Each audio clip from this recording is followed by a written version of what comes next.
First வந்து the best form of treatment is prevention.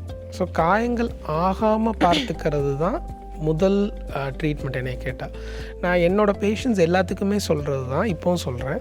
First வந்து அந்த சர்க்கரை வியாதி இருக்கவங்க கால்களை பார்க்கணும். அவங்களோட கால்களை அவங்க டெய்லி பார்க்கணும்.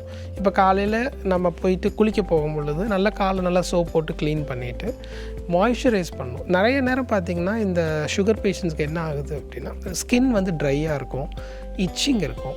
அவங்க என்ன பண்ணுவாங்க, அதை ஸ்க்ராட்ச் பண்ணிடுவாங்க, அவங்களுக்கே தெரியாமல் சொரிஞ்சிருவாங்க. ஸோ நகம் பட்டுரும், ஒரு சின்ன காயம் ஏற்படும். ஸோ நான் ஆல்ரெடி சொன்னேன் பார்த்திங்களா, அவங்களுக்கு ரத்த ஓட்டம் கம்மியாக இருக்கும், காயம் ஆறுற தன்மை கம்மியாக இருக்கும், எதிர்ப்பு சக்தி கம்மியாக இருக்கும். ஸோ அந்த சின்ன காயம் வந்து நார்மலாக ஆறுற காயம் கூட அவங்களுக்கு வந்து அது இன்ஃபெக்ட் ஆகிரும். ஸோ அவங்க ஃபஸ்ட்டு பண்ண வேண்டியது என்னென்னா கால்களை டெய்லி பார்க்கணும்.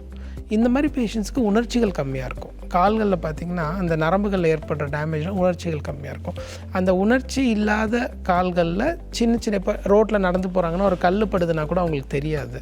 ஸோ அவங்க டெய்லி அந்த கண்களால் கால்களை பார்த்து சின்ன காயங்கள் இருந்ததுன்னா அதை சுத்தம் செய்து இம்மீடியட்டாக நம்ம சிகிச்சையை ஸ்டார்ட் பண்ணிட்டோம்னா பெரிய காயங்கள் ஆகிறதுக்கு வாய்ப்புகள் கம்மி.